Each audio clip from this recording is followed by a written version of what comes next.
Que Dieu soit loué.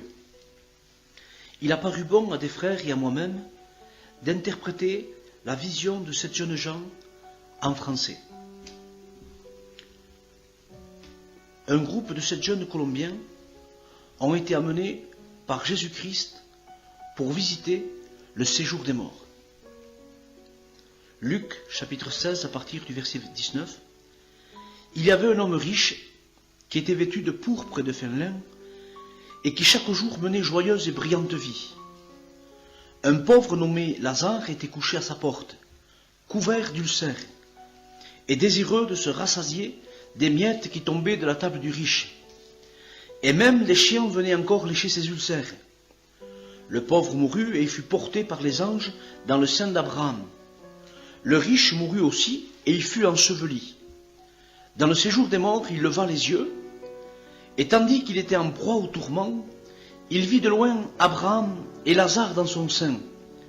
Il s'écria, « Père Abraham, aie pitié de moi, et envoie Lazare pour qu'il trempe le bout de son doigt dans l'eau et me rafraîchisse la langue, car je souffre cruellement dans cette flamme. » Abraham répondit, « Mon enfant, souviens-toi que tu as eu tes biens pendant ta vie, et que Lazare a eu les maux pendant la sienne. Maintenant, il est ici consolé, et toi, tu souffres. D'ailleurs, il y a entre nous et vous un abîme, afin que ceux qui voudraient passer d'ici vers vous, ou de là vers nous, ne puissent le faire. » La Bible, la parole de Dieu, est très claire au sujet du ciel et de l'enfer.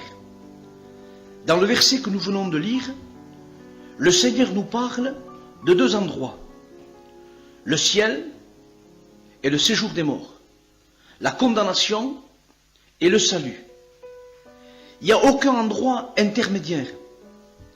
Le purgatoire n'existe pas. Les limbes, cet endroit où l'homme va après son départ sur la terre, en attendant d'aller dans les cieux, n'existe pas non plus. La Bible est très claire à ce propos. Le 11 avril 1995, Dieu nous a donné une révélation qui va changer le trajectoire de nos vies. Nous venons à peine de commencer à connaître Dieu et sa parole. Nous sommes 7 adolescents à qui Dieu a accordé le privilège et la grande responsabilité de partager ses révélations avec le monde. Tout a commencé aux alentours de 10 heures du matin. Nous étions en train de prier et nous préparer à aller à un pique-nique qui devait avoir lieu plus tard dans la journée. Soudainement, autour de 10 heures, une puissante lumière blanche s'est mise à briller à l'une des fenêtres. Lorsque la lumière est apparue, chacun de nous s'est mis à prier en langue et fut baptisé du Saint-Esprit. À ce moment, nous étions tous dans l'étonnement et fascinés par ce que nous voyions. Cette lumière glorieuse illuminait la pièce complètement. Cette lumière était beaucoup plus forte que la lumière du soleil. Au milieu de cette splendeur, nous pouvons voir une foule d'anges vêtus de blanc. Ces anges étaient d'une apparence superbe, si grands et si beaux à la fois. Au milieu de tous ces anges, nous avons vu quelque chose d'incroyable. Le visage d'un homme. Cette image était celle d'un être spécial. Un homme vêtu d'une longue robe, sous son manteau très blanc. Ses cheveux étaient comme des fils d'or. Nous ne pouvions voir son visage car il brillait trop. Cependant, nous avons vu qu'il portait une ceinture dorée autour de sa poitrine. Il était écrit en lettres dorées, « Roi des rois, Seigneur des seigneurs ». Il portait des sandales d'or pures à ses pieds, et sa beauté était sans égale. Lorsque nous avons vu la présence de cet homme, chacun de nous est tombé sur les genoux. Puis, nous avons commencé à entendre sa voix. C'était si spécial et merveilleux. Chaque mot transperçait notre cœur, comme une épée à 2 tranchants. Exactement comme c'est écrit dans la parole de Dieu, dans Hébreux 4:12. Il s'adressait à nous d'une manière simple, mais très puissante. Nous l'avons clairement entendu nous dire, « Mes petits enfants, ne soyez pas effrayés, je suis Jésus de Nazareth, Et je vous ai visité pour vous montrer un mystère que vous pouvez raconter aux villes, aux nations, aux églises. Et dans chaque endroit, je vous dirai d'aller, vous irez. Je vous dirai de ne pas aller, et vous n'irez pas. La Sainte Bible, la parole de Dieu dit, dans Joël 2, verset 28, « Après cela, je répandrai mon esprit sur toute chair. Vos fils et vos filles prophétiseront. Vos vieillards auront des songes, et vos jeunes gens des visions. Ce sont les temps que Dieu prépare pour tout le monde. » Puis quelque chose d'étrange est survenu. Une roche est apparue dans le milieu de la pièce. Et le Seigneur qui était avec nous a fait asseoir sur la roche. La roche était à environ 20 cm du sol. Et un énorme trou est apparu au milieu du plancher. C'était une cave énorme, noire et terrifiante. Puis bientôt, nous sommes tombés de la roche et nous sommes descendus à travers cette cave dans le plancher. Tout était très noir et nous étions conduits au centre de la terre. Pendant que nous nous trouvions dans cette lugubre noirceur, nous étions effrayés. Nous étions si effrayés que nous avons dit au Seigneur, « Seigneur, nous ne voulons pas aller dans cet endroit. Ne nous emmène pas là, Seigneur. Sors-nous d'ici, Seigneur. » Avec un très beau sourire et une voix remplie de compassion, le Seigneur nous a répondu, « Cette expérience est nécessaire. Vous pourrez voir et parler aux autres. » Nous étions dans un tunnel qui avait la forme d'une corne. Puis nous avons commencé à voir des ombres, des démons, des figures qui déambulaient d'une place à l'autre. Nous continuons toujours à descendre plus profondément. En seulement quelques secondes, nous avons ressenti un grand vide et une grande peur. Nous sommes finalement arrivés près de quelques cavernes et près d'horribles portes. Ça ressemblait à un labyrinthe. Nous ne voulions pas aller à l'intérieur. Nous percevions aussi une odeur horrible, une chaleur étouffante. Une fois entrés là, nous avons vu des choses terribles, des images effrayantes. La totalité de l'endroit était engloutie sous les flammes, et le corps de millions de personnes se trouvait au milieu d'elles. Ils souffraient d'un grand tourment.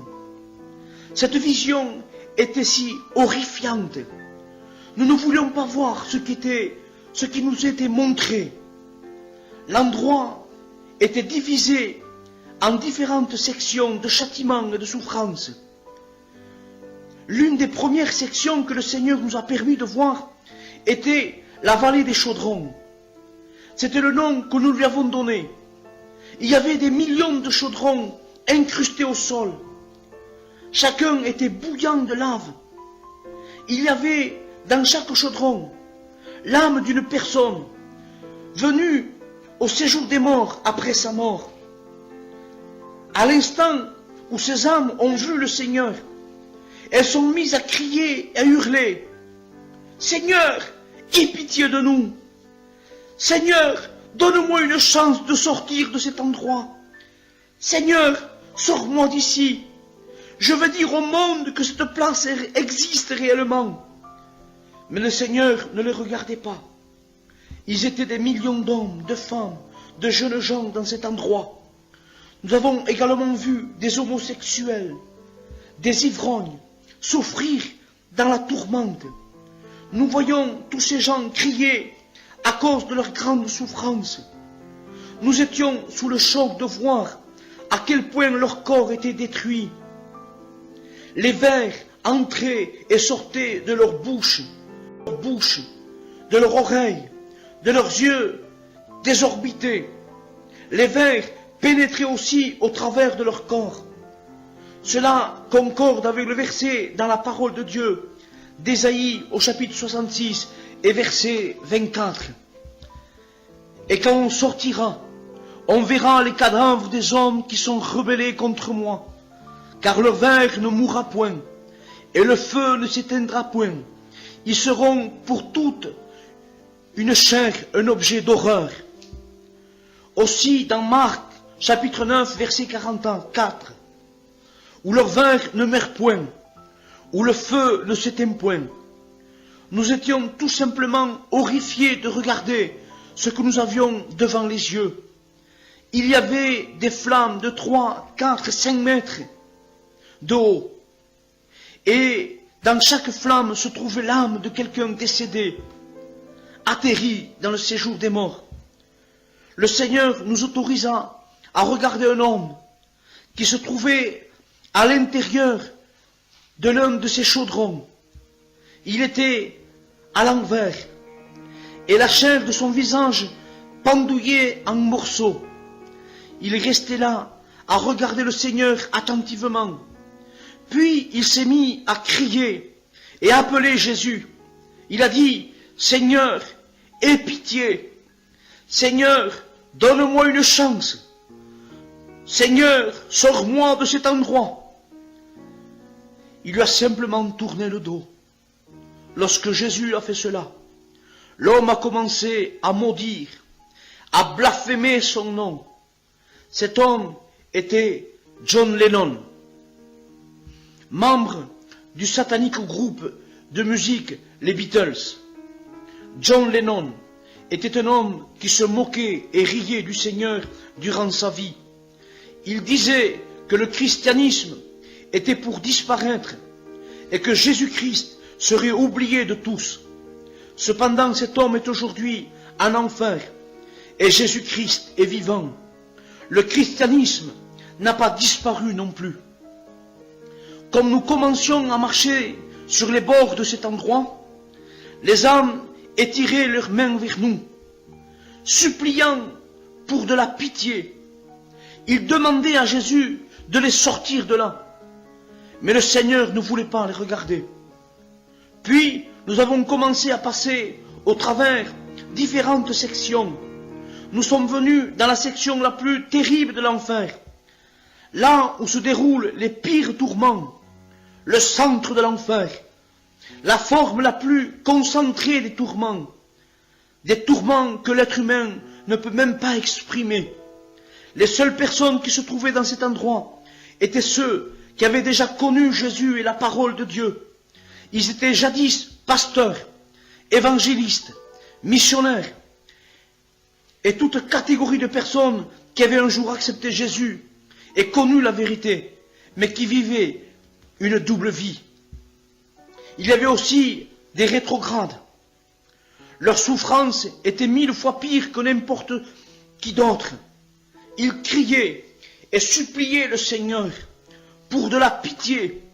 Mais la parole de Dieu dit, dans Hébreux 10, 26 et 27, « Car si nous péchons volontairement, après avoir reçu la connaissance de la vérité, il ne reste plus de sacrifice pour les péchés, mais une attente terrible du jugement et l'ardeur d'un feu qui dévorera les rebelles. » Ces gens étaient là, car bien qu'ils prêchaient, jeûnaient, chantaient, élevaient leurs mains dans les églises, ils en étaient tout autrement dans la rue et à la maison.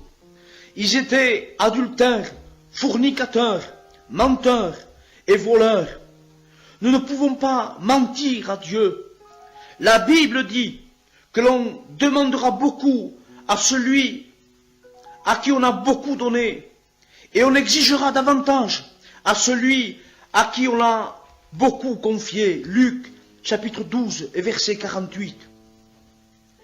Dieu nous a aussi autorisé à voir 2 femmes qui avaient un jour été des sœurs chrétiennes sur la terre, mais qui ne vivaient pas une vie juste devant le Seigneur. L'une disait à l'autre, « Sois maudite, misérable, c'est de ta faute si je suis dans cet endroit.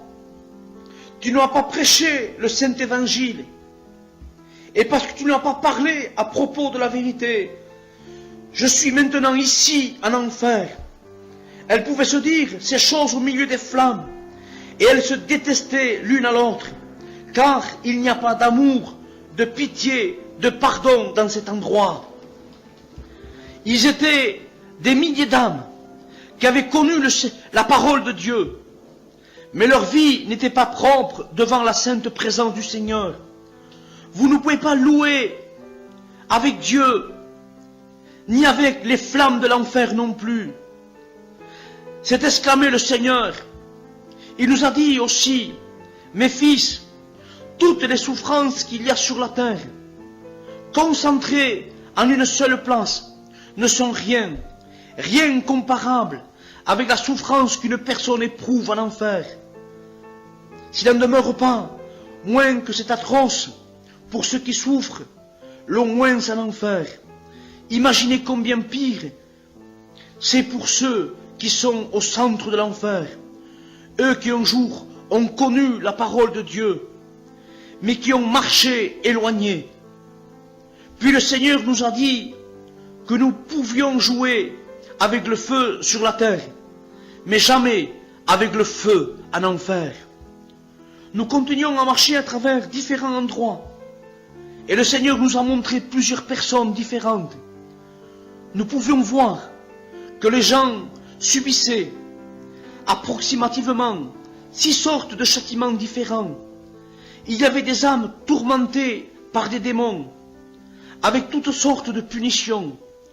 L'une de ces terribles punitions était leur propre conscience qui disait, tu te rappelles lorsqu'il te prêchait?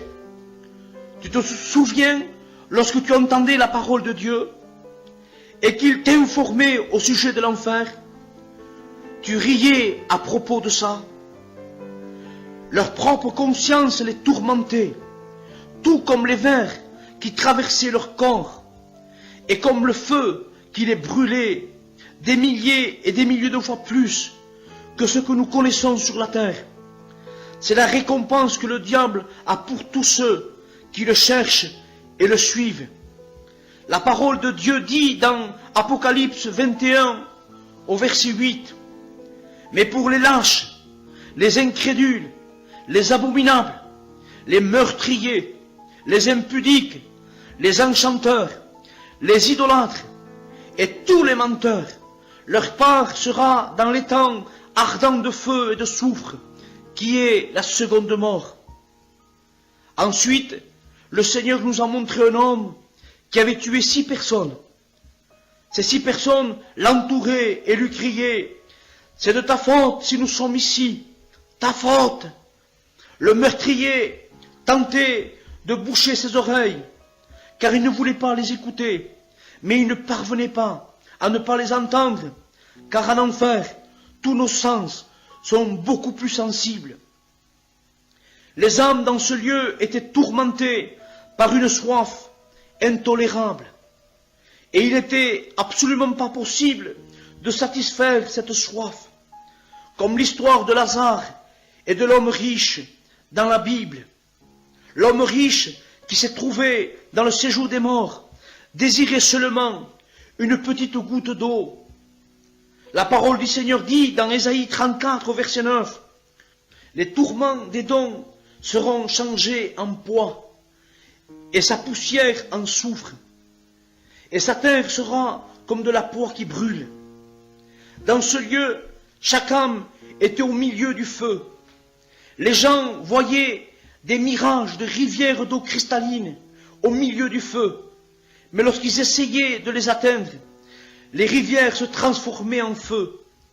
Ils voyaient aussi des arbres remplis de fruits, duquel s'échappait de l'eau, mais lorsqu'ils tentaient de les prendre, ils se brûlaient les mains, et les démons les ridiculisaient. Puis Dieu nous a conduits vers un endroit bien pire que celui que nous venions de visiter. Nous avons vu le lac de feu et de soufre.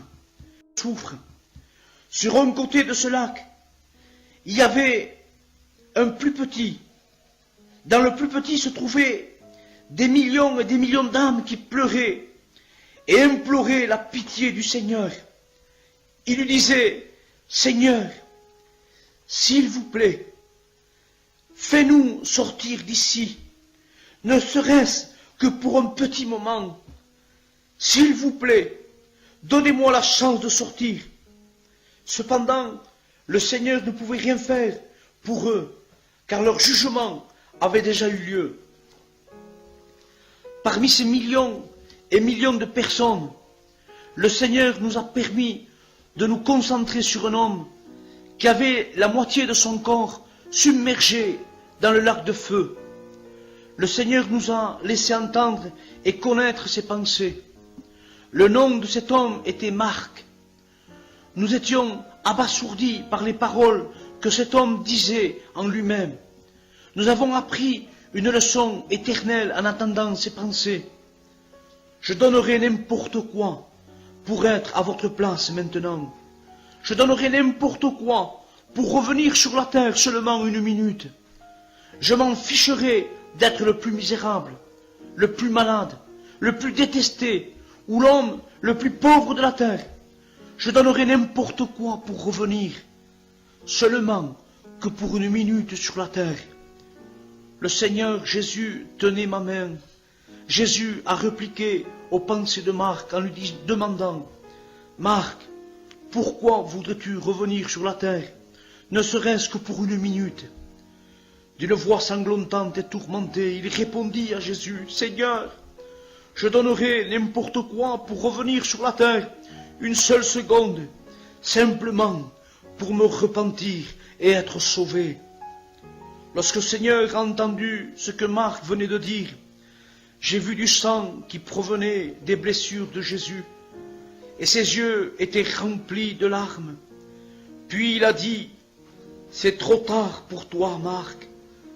Les vers sont maintenant ton lit, et ils sont ta couverture. » Ésaïe 14, 11. Lorsque le Seigneur lui a dit ces mots, il a coulé dans le lac pour toujours. Malheureusement, ces âmes n'ont plus aucun espoir. Seulement, nous sur la terre, nous avons encore aujourd'hui la chance de nous repentir et d'aller au ciel avec notre Seigneur Jésus-Christ. Je vous laisse maintenant la place à ma sœur pour suivre le deuxième témoignage. Merci. Que Dieu vous bénisse, chers frères bien-aimés. Dans la parole de Dieu, nous lisons au psaume 18, au verset 10, « Il abaissera les cieux et il descendit. Il y avait une épaisse nuée sous ses pieds. Lorsque le Seigneur a étendu sa main vers la mienne, j'ai agrippé sa main et nous avons commencé à descendre dans le tunnel. Le tunnel s'obscurcit de plus en plus à un point que je ne pouvais plus voir mon autre main. Soudainement, nous avons passé quelque chose de noir et scintillant qui faisait du bruit. La noirceur était si dense que nos mains ne pouvaient pas trouver les murs du tunnel. Notre descente fut si rapide. J'avais l'impression que mon âme se séparait de mon corps. Peu de temps après, j'ai senti une odeur de pourriture, comme de la chair putrifiée. Cette mauvaise odeur empirait à chaque seconde. Ensuite, j'entendis la voix de millions et de millions d'âmes. Ils criaient, pleuraient et gémissaient sans relâche. J'étais si effrayé que je me suis tourné vers le Seigneur et je lui ai dit: « Seigneur, où m'as-tu amené? Seigneur, aie pitié de moi. » Le Seigneur m'a simplement répondu: « Il est nécessaire que tu vois ces choses. Tu pourras les raconter à tous. » Puis nous avons continué à avancer à travers ce tunnel en forme de corne jusqu'à ce que nous soyons arrivés à un endroit complètement noir, comme si j'avais tiré un rideau extrêmement épais devant mes yeux. Et là, j'ai vu des millions et des millions de flammes. Pire encore, j'entendais des cris d'agonie, mais je ne voyais personne. J'étais vraiment effrayé. J'ai dit au Seigneur: « Oh, je t'en prie, Seigneur, aie pitié de moi. Je t'en prie, aie pitié de moi. Ne me laisse pas dans cet endroit. Pardonne-moi. » À ce moment-là, je ne savais pas que je n'étais qu'une spectatrice de l'enfer. Je croyais que c'était le jour des règlements de compte. Me tenant devant le Seigneur Jésus, je tremblais violemment, car je croyais vraiment que cela était la fin de ma vie. Nous sommes avancés plus près d'une flamme qui se trouvait en avant de nous. Elle était gigantesque. Elle brûlait férocement. J'ai continué à descendre tranquillement, apercevant des multitudes de flammes et en entendant des millions d'âmes pleurer à l'unisson. Puis j'ai vu une table de bois qui n'était pas consumée par le feu. Il y avait dessus ce qui semblait être des bouteilles de bière. Elles semblaient rafraîchissantes, mais elles étaient remplies de feu. Comme je regardais, un homme est soudainement apparu. Sa chair était presque brûlée. Il avait perdu ses yeux, sa bouche et ses cheveux à cause du feu. Il pouvait me voir, même s'il n'avait pas ses yeux. Je vous rappelle que c'est l'âme d'une personne qui peut penser, raisonner et vraiment voir, non pas vos corps naturels. L'homme a étendu sa main amaigrie vers le Seigneur et s'est mis à pleurer en disant « Seigneur, aie pitié de moi. Seigneur, aie pitié de moi. Je souffre, je brûle. Je t'en prie, aie pitié de moi. Sors-moi de cet endroit. » Le Seigneur l'a regardé avec pitié et j'ai senti quelque chose de chaud dans ma main. J'ai regardé et c'était du sang. Le sang du Seigneur provenait de sa main pendant qu'il regardait cet homme souffrant, englouti par les flammes. Puis l'homme a tourné son regard en direction de la table, a marché jusqu'aux bouteilles. Il s'est emparé d'une bouteille, mais pendant qu'il s'apprêtait à la boire, du feu et de la fumée s'échappaient d'elle. Il a reculé sa tête et s'est mis à hurler comme je n'avais jamais entendu auparavant. Il criait avec une telle douleur, une telle souffrance, puis s'est mis à boire ce qu'il y avait dans la bouteille. Mais la bouteille était remplie d'acide, et sa gorge fut complètement détruite par cet acide. Vous pouviez voir l'acide passer au travers son estomac et le ravager. Le chiffre 666 était gravé sur le front de cet homme. Il y avait une sorte de plaque de métal sur sa poitrine, qui demeurait intacte malgré les vers ou la chaleur du feu.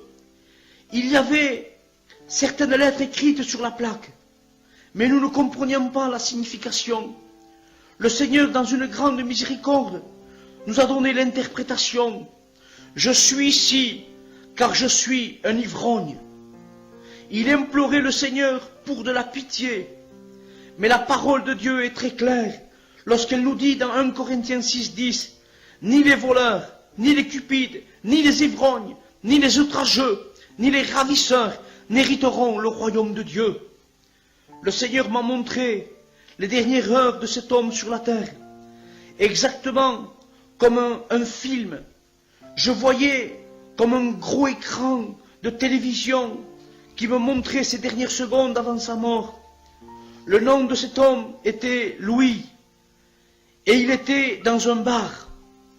J'ai vu dans ce bar la même table et les mêmes bouteilles. Autour de cette table se trouvaient ses amis. Je peux vous dire même qu'il n'y a qu'un seul et véritable ami, et son nom est Jésus-Christ. Lui, il est fidèle. Louis buvait, et ses amis aussi. Son meilleur ami a pris une bouteille, l'a brisée, et a commencé à poignarder Louis. Lorsqu'il a vu Louis gisant sur le sol, il s'est sauvé. Louis s'est vidé de son sang jusqu'à la mort. La chose la plus triste, c'est qu'il est mort sans le Seigneur.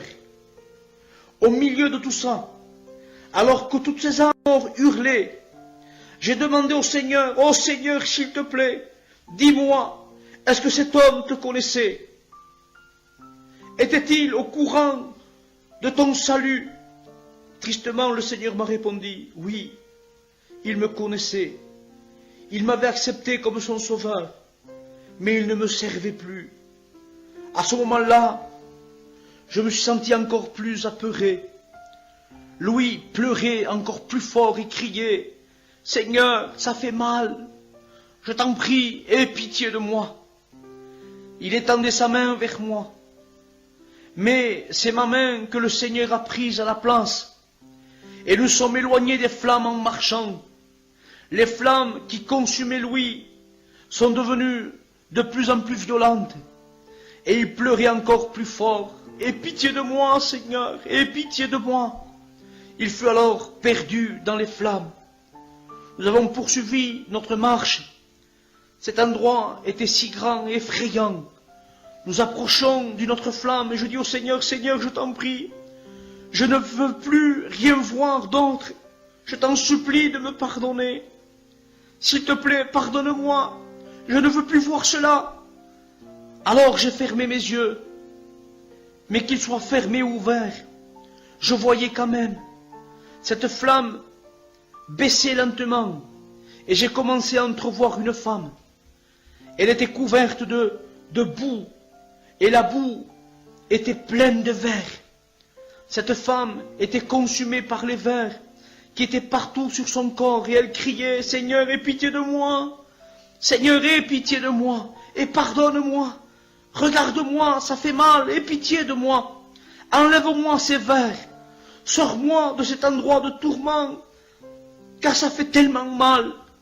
Le Seigneur l'a simplement regardé avec un grand chagrin. Lorsque nous tenions sa main, nous pouvons ressentir la douleur et la peine dans le cœur du Seigneur pour toutes ces âmes perdues qui brûlaient dans le feu pour l'éternité. Cette femme n'avait pas d'yeux ni de lèvres, mais elle pouvait encore voir et ressentir. La douleur était plus grande. Elle avait une bouteille pleine d'acide dans les mains, mais elle croyait que c'était du parfum. Je pouvais voir que c'était de l'acide qui brûlait son corps chaque fois qu'elle se vaporisait. Malgré tout, elle continuait encore et encore à vaporiser de cet acide sur son corps. Elle persistait à dire que c'était un parfum très coûteux. Elle croyait également qu'elle portait des bracelets de grande valeur. Je voyais en réalité, c'était des vers de 30 cm de long qui creusaient voracement dans ses os. Elle disait que ses bijoux étaient tout ce qu'elle avait, mais moi je voyais des scorpions et des vers partout son corps. Elle portait aussi une plaque métallique que tout le monde porte en enfer. Il était écrit « Je suis ici pour vol ». Cette femme n'avait aucun remords pour ses péchés. Le Seigneur lui a demandé « Magdalena, pourquoi es-tu ici ?» Et elle a répondu « Moi, ça ne me dérangeait pas de voler les autres. La seule chose qui était importante pour moi, c'était mes bijoux, de me procurer du parfum coûteux. Ça m'était égal que je volais, d'autant que j'avais fière allure. Je tenais la main du Seigneur pendant que je voyais les vers creuser au travers son corps tout entier. Magdalena se retournait cherchant quelque chose. Une fois de plus, j'ai demandé au Seigneur, Seigneur, est-ce que cette personne te connaissait? Et le Seigneur m'a répondu, oui, cette personne me connaissait. Magdalena regardait autour, aux alentours, en disant, Seigneur, où est cette femme qui me parlait de toi? Où est-elle?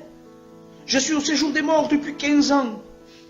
Toutes les personnes au séjour des morts se rappellent de tout. Magdalena continue à dire, mais où est cette femme? Je ne la vois pas. Je savais que son corps ne pouvait pas se retourner, car sa chair demeurait dans la même position. Elle essayait de se tourner pour regarder d'autres flammes et trouver cette femme qui lui avait parlé de Dieu. Le Seigneur lui a répliqué, non, non, Magdalena, elle n'est pas ici. Cette femme qui te parlait à propos de moi est avec moi dans le royaume des cieux. En entendant ces mots, elle s'est jetée d'elle-même dans les flammes qui la brûlaient bien plus davantage. Sa plaque métallique l'a condamnée comme une voleuse. Je veux que vous lisiez dans la parole de Dieu, Ésaïe 3, au verset 24. Au lieu de parfum, il y aura de l'infection. Au lieu de ceinture, une corde. Au lieu de cheveux bouclés, une tête chauve.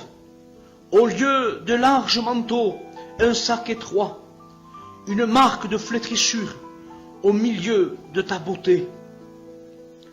Comme nous poursuivions notre marche avec le Seigneur, j'ai vu une énorme colonne remplie de verre. Il y avait autour une glissade faite d'un métal rouge et brûlant, un panneau lumineux qui pouvait être vu de partout était accroché à la colonne. Sur ce panneau, on lisait « Bienvenue tous les menteurs et les colporteurs ». Au bout de la glissade se trouvait une lagune bouillante. Elle ressemblait à du soufre brûlant. Puis j'aperçus un homme complètement nu descendre de la glissade. À chaque descente, la peau des gens s'enlevait et collait sur les bords de la glissade. Lorsqu'ils tombaient dans la lagune brûlante, leur langue s'étirait jusqu'à ce qu'elles explosent, et puis les vers apparaissaient à la place de la langue. C'était le tout début des tourments. Et la parole de Dieu dit dans Psaume 73, versets 18 et 19, « Oui, tu les places sur des voies glissantes, tu les fais tomber et les mets en ruine. Et quoi, en un instant, les voilà détruits. » Après avoir vu tout cela, nous sommes sortis hors du séjour des morts. Je veux simplement vous dire que les cieux et l'enfer sont beaucoup plus réels que ce monde physique que nous connaissons. C'est ici que nous décidons quelle direction nous voulons prendre. Passer l'éternité avec Jésus ou brûler en enfer.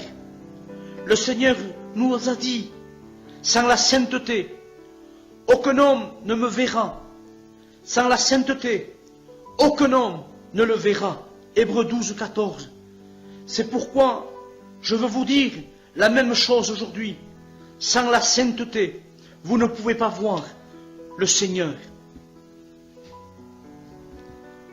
Le troisième témoignage. Allons dans la parole de Dieu, à Matthieu 10 et verset 28. Ne craignez pas ceux qui tuent le corps et qui ne peuvent tuer l'âme. Craignez plutôt celui qui peut faire périr l'âme et le corps dans la géhenne. Dès qu'une âme arrive dans le séjour des morts, la personne acquiert un corps de la mort. Le Seigneur Jésus nous a pris par ma main et nous sommes descendus à travers un tunnel obscur et profond qui nous a conduits au centre de la terre. Nous sommes arrivés à un endroit où il y avait plusieurs portes. L'une d'elles s'est ouverte et nous sommes entrés avec le Seigneur. Je ne voulais pas m'éloigner de la main du Seigneur, car je savais que si je le faisais, je restais dans le séjour des morts pour toujours. Une fois passé cette porte, j'ai vu un mur énorme. Il y avait des milliers de gens pendus par des crochets avec les mains, enchaînés et liés au mur. Nous pouvions aussi voir plusieurs milliers de personnes debout au milieu des flammes. Nous sommes approchés devant l'une de ces flammes. Elle commençait à s'abaisser tranquillement. J'ai alors pu voir une personne dans cette flamme et lorsqu'elle parlait, je pouvais dire que c'était un homme. L'homme portait un affreux vêtement de prêtre, déchiré en lambeaux. Les vers se promenaient à l'intérieur et à l'extérieur du corps de cet homme. Il avait l'air calciné et brûlé par le feu. Ses yeux étaient sortis de leur orbite et sa peau fondait et tombait sur le sol. Elle repoussait et tout le processus recommençait. Lorsque l'homme vit Jésus, il dit « Seigneur, aie pitié de moi, aie pitié de moi, je t'en prie, laisse-moi sortir d'ici, juste un instant, juste une minute. » Il y avait une plaque métallique sur sa poitrine et sur laquelle il était écrit « Je suis ici pour vol ». Lorsque Jésus s'est approché, il demanda à l'homme « Quel est ton nom ?» L'homme répondit « Andrew. Mon nom est Andrew, Seigneur. » Le Seigneur lui a ensuite demandé « Depuis combien de temps es-tu ici ?» Andrew lui répondit, « Je suis ici depuis de très longs moments. » L'homme a commencé à lui raconter son histoire. Il disait qu'il avait la responsabilité de collecter la dîme et les offrandes, d'organiser la distribution monétaire pour les pauvres de son église catholique.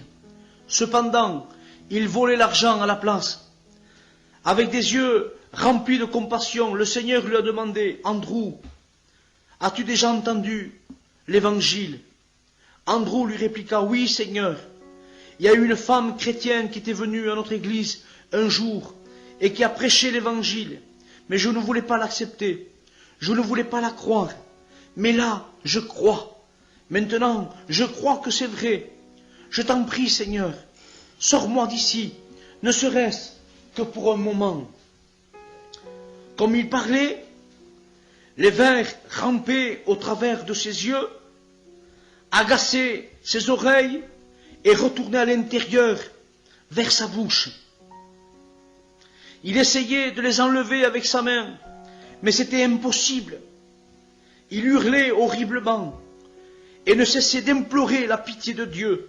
Il ne cessait de demander à Jésus de le sortir de cette place. Pire encore, il y avait des démons qui le tourmentaient, transperçant constamment sa chair avec leurs lances. Les démons ressemblaient en tout point à ces poupées que nous avons vues sur la terre, appelées les Jordanos. J'ai vu ces poupées en enfer, mais elles n'étaient plus des poupées, elles étaient vivantes et démoniaques. Elles mesuraient environ près d'1 mètre de haut et avaient des dents très tranchantes. Du sang sortait de leur bouche et leurs yeux étaient complètement rouges. Elles poignardaient Andrew avec toute leur force et tous ceux qui étaient dans cette partie de l'enfer. Voyant cela, je demandais au Seigneur comment cela pouvait être possible qu'une poupée sur la terre soit exactement pareille à ce démon. Le Seigneur me répondit que ce démon était des esprits de tristesse. Continuant notre chemin, nous voyons des milliers de personnes dans la souffrance. Dès qu'une âme apercevait le Seigneur, elle essayait de le rejoindre de ses mains chétives. Je remarquai une femme qui commençait à crier lorsqu'elle vit le Seigneur. Elle souffrait énormément et tendait sa main vers le Seigneur. Elle ne cessait de l'implorer de la sortir de là. Une petite seconde. Elle était complètement nue et couverte de boue. Ses cheveux étaient sales et les vers rampaient de haut en bas sur son corps. Elle essayait de les enlever, mais chaque fois qu'elle réussissait à en éloigner quelques-uns, ils se multipliaient encore plus nombreux. Les vers mesuraient entre 15 et 20 cm. La parole de Dieu dit dans Marc 9, 44, « Dans le feu qui ne s'éteint point, où leur vers ne meurt point, et le feu ne s'éteint point. » C'était terrible de voir cette femme et d'entendre ses cris pendant que les vers mangeaient sa chair avec voracité. Il y avait une plaque métallique sur sa poitrine qui ne pouvait être détruite par les flammes. On lisait « Je suis ici pour fornication ». Dans la même veine que son péché, cette femme était forcée de forniquer en enfer avec un gros serpent dégoûtant. Le serpent la pénétrait dans ses parties intimes et remontait jusqu'à la gorge. Lorsque le serpent la pénétrait, elle se mettait à hurler. Elle implorait le Seigneur de la sortir de ce lieu encore plus intensément. « Seigneur, je suis ici pour fornication. Je suis ici depuis 7 ans, depuis que je suis morte du sida. J'avais 6 amants et je suis ici pour fornication. » En enfer, elle devait répéter son péché encore et encore. Elle n'avait aucun repos, jour et nuit, souffrant de la même façon tout le temps. Elle tentait d'étirer sa main vers le Seigneur, mais le Seigneur lui a simplement dit « Blanca, c'est trop tard pour toi. Les vers seront ton lit et les vers te couvriront. » Ésaïe 14, 11. Lorsque le Seigneur prononça ces paroles, une couverture de feu l'a recouverte, et je ne pouvais plus la voir. Nous continuons à marcher, et je voyais des milliers de gens. Il y avait des jeunes gens, des adultes, des personnes plus âgées qui souffraient dans la tourmente. Nous sommes arrivés dans un lieu qui ressemblait à une énorme piscine de feu remplie de milliers d'hommes et de femmes. Tous avaient une plaque métallique sur la poitrine. Il y est écrit « Je suis ici pour ne pas avoir donné la dîme et les offrandes. » Lorsque j'ai vu cela, j'ai demandé au Seigneur « Seigneur, comment peut-il être possible que ces personnes soient ici pour cette raison ?» Le Seigneur me répondit « Oui, car ces gens pensaient que la dîme et les offrandes n'étaient pas importantes, bien que ma parole dise que c'est un commandement. Dans Malachie 3, versets 8 et 9, il est écrit « Un homme trompe-t-il Dieu? Car vous me trompez, et vous dites « En quoi t'avons-nous trompé ?» Dans les dîmes et les offrandes, vous êtes frappés par la malédiction, et vous me trompez, la nation tout entière. Le Seigneur m'expliqua que lorsque son peuple retient les dîmes et les offrandes, cela entrave le travail du Seigneur, et ainsi l'évangile ne peut être prêché. Les personnes dans ce lieu souffrent 1000 fois plus que les autres, car elles connaissaient la parole de Dieu et lui ont désobéi. Poursuivant notre chemin, le Seigneur me montra un homme. Je pouvais le voir à partir de la taille jusqu'à sa tête. J'eus alors une vision qui me montra comment il était mort. Il s'appelait Rogelio. Il se trouvait dans sa voiture lorsqu'une personne s'est approchée près de lui pour lui prêcher l'évangile et lui a donné une Bible. Mais Rogelio a ignoré l'avertissement de cette personne et a poursuivi son chemin sans savoir que sa voiture serait percutée quelques minutes plus tard. Sa voiture tomba dans un précipice et Rogelio mourut peu après. Lors de cet accident, la Bible s'ouvrit à Apocalypse 21, 8. Pour tous les lâches, les incrédules, les abominables, les meurtriers, les impudiques, les enchanteurs, les idolâtres, tous les menteurs, leur part sera dans l'étang ardent de feu et de soufre, qui est la seconde mort. Lorsque Rogelio lut ce verset, il mourut et arriva dans le séjour des morts. Il était là depuis seulement 1 mois. Il y avait encore de la chair sur son visage, lorsqu'il souffrait comme tous les autres. Au début, il ne savait pas pourquoi il était dans le séjour des morts. Je crois que le Seigneur, à travers ce chrétien qui s'est approché de sa voiture, c'était la dernière chance pour Rogelio d'accepter le Seigneur Jésus. De la même manière que plusieurs ont déjà cru à l'opportunité et de l'accepter. Aujourd'hui, je vous invite à ouvrir vos cœurs à Jésus. Il est le seul. Il est le chemin, la vérité et la vie. Jean 4, 6. C'est seulement à travers lui que nous pouvons être sauvés dans le royaume des cieux. Acte 4, 12. Le Seigneur nous demande aussi de suivre ses voies dans la sainteté et l'honneur. Que Dieu vous bénisse. Passons au 4e témoignage. Dieu vous bénisse, frères et sœurs. Lorsque le Seigneur a pris ma main, je pouvais voir que je me tenais sur une roche. Et derrière nous, j'ai vu un ange. Nous avons commencé à descendre à travers un tunnel à une vitesse incroyable. Rapidement, je me suis tourné et j'ai vu que l'ange était parti. Je me suis senti très effrayé. J'ai demandé au Seigneur, « Seigneur, où est l'ange? Pourquoi n'est-il plus ici ?»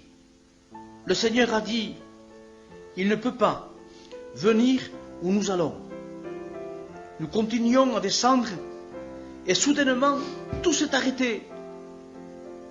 Comme un ascenseur. Je voyais plusieurs tunnels. Nous sommes venus dans celui dont ma sœur Sandra vous a parlé tout à l'heure. Ce tunnel où les gens étaient suspendus de la tête par des crochets et enchaînés à la taille. Le mur où se trouvaient les gens semblait infiniment long. Des millions de personnes étaient accrochées à ce mur. Ces gens avaient des vers sur tout leur corps. J'ai regardé et devant, j'ai vu qu'il y avait un autre mur, exactement pareil comme l'autre. J'ai dit au Seigneur, Seigneur, il y a tellement de gens dans ce lieu. Instantanément, un verset est apparu dans mon intelligence. Un verset que je n'arrivais pas à reconnaître. Le Seigneur m'a dit, le séjour des morts et l'abîme sont insatiables. Proverbe 27-20. Nous avons quitté ce lieu et sommes arrivés à un endroit que nous appelions la vallée des chaudrons. Ces chaudrons étaient remplis d'une boue bouillante. Nous sommes approchés de l'un d'eux. La première personne que j'ai pu voir était une femme.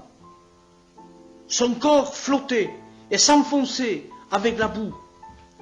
Mais lorsque le Seigneur la regardait, elle arrêta de bouger et demeurait en suspension dans la boue, au niveau de la taille. Le Seigneur lui a demandé, femme, quel est ton nom? Elle répondit, mon nom est Rubiela. Ses cheveux étaient pleins de boue bouillante et la chair pendait de ses os noircis par le feu. Les vers pénétraient par les trous de ses yeux et ressortaient par la bouche, puis entraient à nouveau par son nez et agaçaient ses oreilles. Lorsque les vers ne pouvaient pas entrer, il creusait simplement un trou pour pénétrer dans une autre partie du corps, ce qui occasionnait une douleur indescriptible. Elle criait, Seigneur, s'il te plaît, sors-moi de ce lieu et aie pitié de moi. Je ne peux plus continuer comme ça encore longtemps. Arrête tout ça, Seigneur. S'il te plaît, aie pitié de moi. Le Seigneur lui a demandé pourquoi elle était là.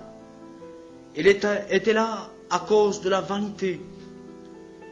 Ce même mot était écrit sur la plaque métallique qu'elle avait sur sa poitrine. Dans sa main se trouvait une bouteille tout à fait normale. Mais à ses yeux, la bouteille ressemblait à un parfum très coûteux. Rubiela devait prendre la bouteille qui était remplie d'acide, en asperger tout son corps. Cela faisait fondre sa chair, lui causant une grande douleur. Elle criait au Seigneur, Seigneur, s'il te plaît, aie pitié de moi. Je ne peux plus rester ici, juste une seule seconde. Je ne suis pas en train de vous dire que c'est un péché d'utiliser du parfum. Mais le Seigneur nous a expliqué que cette femme était là à cause de son parfum. Comme la parole de Dieu nous dit dans Deutéronome 5 au verset 7. Tu n'auras point d'autre Dieu devant ma face. Elle était là car sa beauté, ses parfums et sa vanité avaient la première place dans sa vie. Toutefois, le Seigneur Jésus est le roi des rois, le Seigneur des seigneurs. Il doit être le premier dans notre vie. C'est pourquoi cette femme était là. Tristement, le Seigneur lui regarda et lui dit, Rubiela, c'est trop tard pour toi. Les vers seront ton lit et les vers te couvriront. Lorsque le Seigneur a dit cela, une couverture de feu l'a recouverte complètement. Pendant que son corps se consumait à l'intérieur de ce chaudron, elle souffrait horriblement. Nous sommes alors partis loin de cet endroit. Nous sommes arrivés dans un lieu où se trouvaient des portes gigantesques. Nous nous approchons. Elles sont ouvertes pour nous. Derrière ces portes se trouvait une caverne géante. Tandis que je regardais, je voyais différentes couleurs qui bougeaient comme un nuage de fumée. Soudainement, nous entendions de la musique. Salsa, pallianato, rock et différentes sortes de musique populaire que les gens écoutent à la radio. Le Seigneur a fait un mouvement avec ses mains et nous avons vu des millions et des millions de personnes accrochées avec des chaînes aux mains. Ils sautaient frénétiquement au-dessus du feu. Le Seigneur nous regarda et dit, regardez, ceci est le salaire des danseurs. Ils devaient sauter frénétiquement, de haut en bas, au rythme de la musique. Si c'était un air de salsa qui jouait, il devait sauter au même rythme. Si c'était n'importe quel autre style de musique qui jouait, il devait sauter au même rythme que cette musique. Il ne pouvait jamais arrêter de sauter.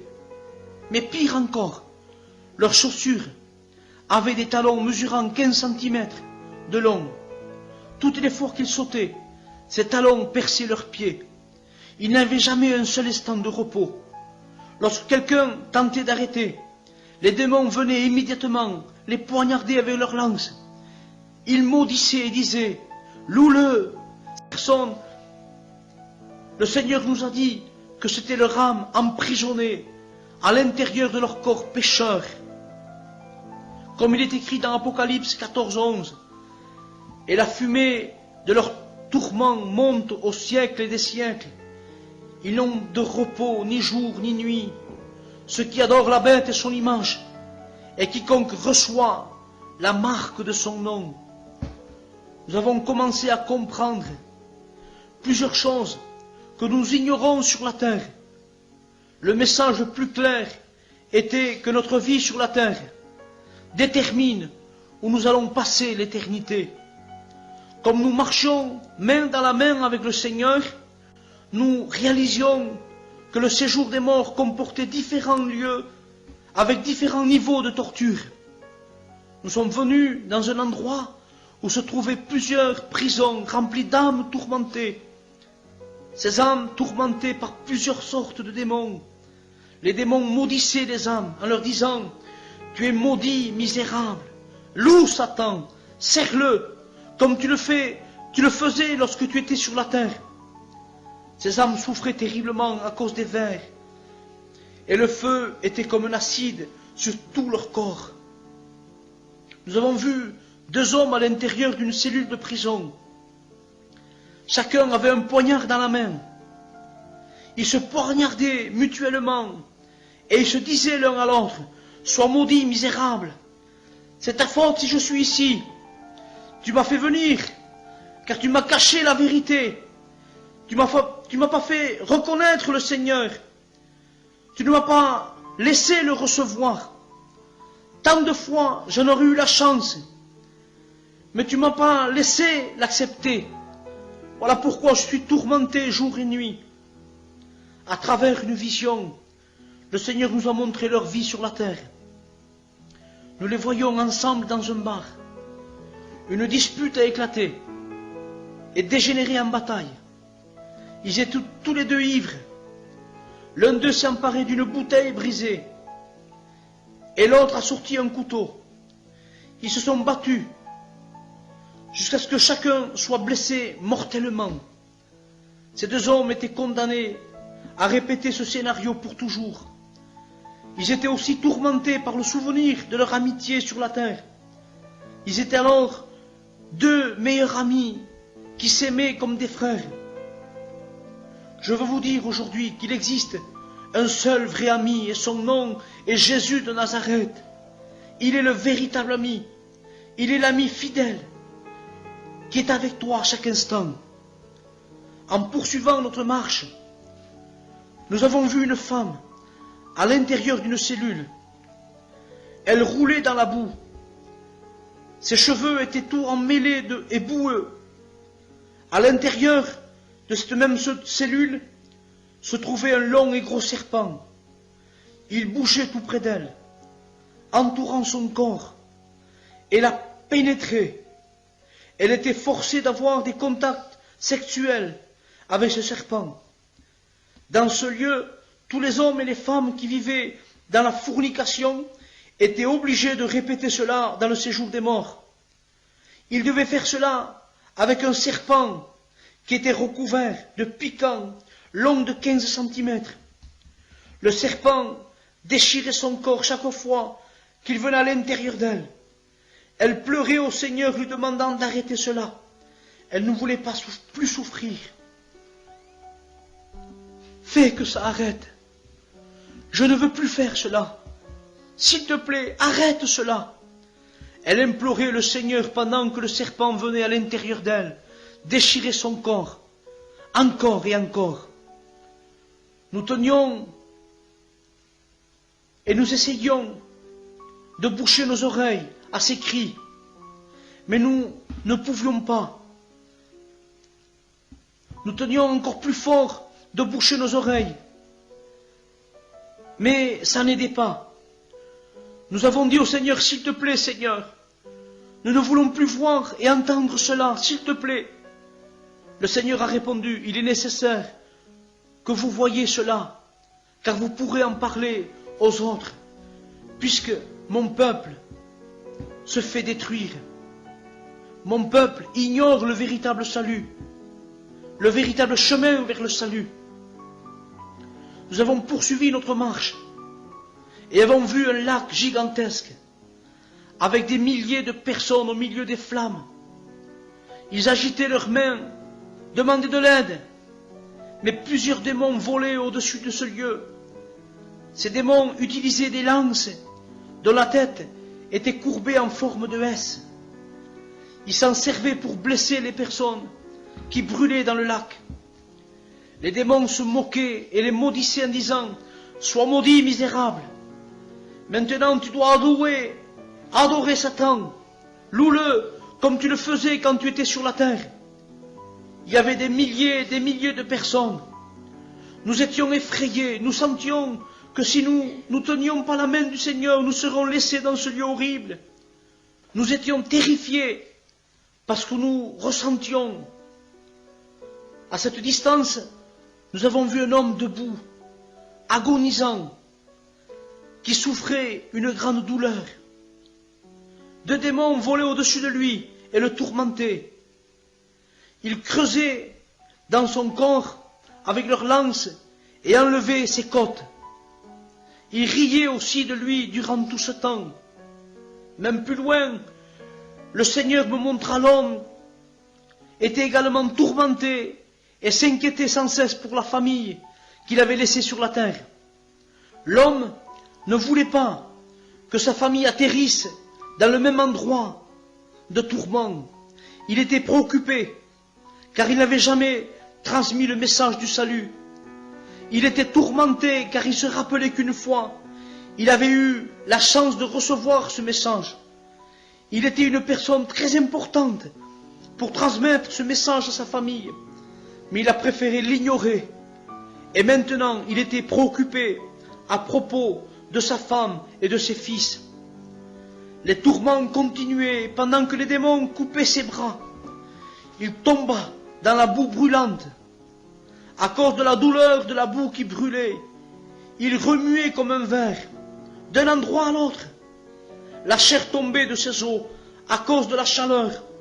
Puis il a commencé à glisser comme un serpent, tenant de sortir de là.